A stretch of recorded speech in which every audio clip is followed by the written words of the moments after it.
নমস্কার বন্ধুরা, চম্পা রান্নাঘরে আরও একটা নতুন রেসিপিতে সবাইকে স্বাগত জানাই। আমার আজকের রেসিপি কাঁচা আমের জেলি আচার। খুবই মুখরোচক হয় এই আচারটা। তো বাজারে আম ফুরিয়ে যাওয়ার আগে একবার কিন্তু এইভাবে বানিয়ে রাখতে পারো। তো চলো দেখতে থাকো আমি কিভাবে এই রেসিপিটা তৈরি করছি। কাঁচা আমের জেলি আচার বানানোর জন্য আমি এখানে বেশ কয়েকটা কাঁচা আম নিয়ে নিয়েছি। আমগুলো আমি আগে ধুয়ে নিয়েছি, এবার খোসা ছাড়িয়ে নেব।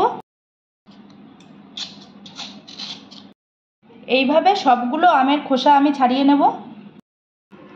সবগুলো আমের আমি খোসা ছাড়িয়ে নিয়েছি। এবারে দেখো এরকম একটা গ্রেটারের সাহায্যে আমি আমগুলোকে গ্রেট করে নেব।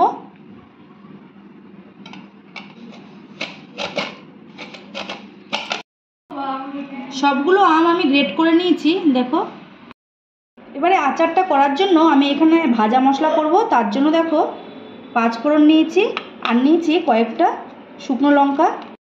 এবারে কড়াইয়ের মধ্যে 5 ফোড়নটা দিয়ে দেবো আর শুকনো লঙ্কাটাও দিয়ে দেবো।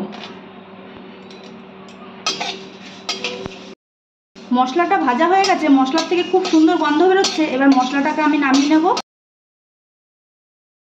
এবারে এই ভাজা মশলাটা ঠান্ডা করে গুঁড়ো করে নেব। আচারটা আমি গুড় দিয়ে বানাবো, তার জন্য দেখো একটা গুড় নিয়ে এসেছি। আর আমাদের এখানে গুড় কিন্তু খুব ভালো পাওয়া যায়, দেখো কত বড় গুড়টা।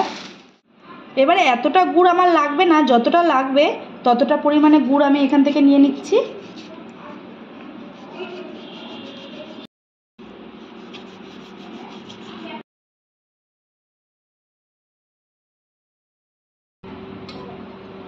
তোমরা কিন্তু এই আচারটা গুড়ের বদলে চিনি দিয়েও করতে পারো।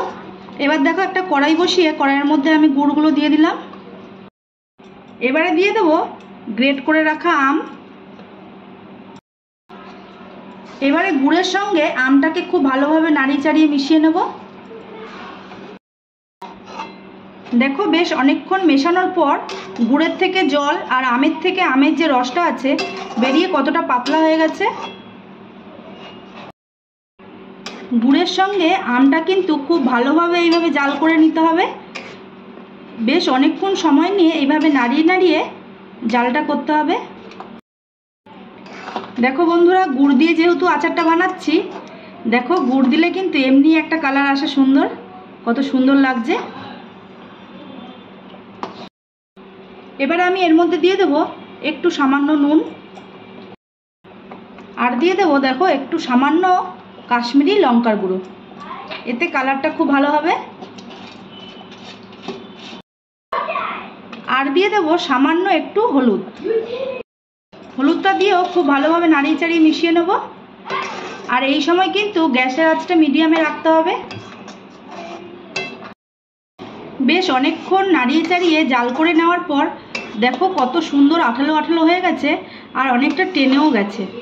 আর বন্ধুরা দেখো কত সুন্দর কালার এসছে। আচারটা আমি এইরকম ঘনত্বে রাখবো।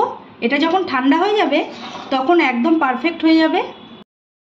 আর কড়াইতেই যদি আমি এর থেকে বেশি শুকিয়ে ফেলি তাহলে কিন্তু নামানোর পর অনেকটাই শুকনো শুকনো হয়ে যাবে।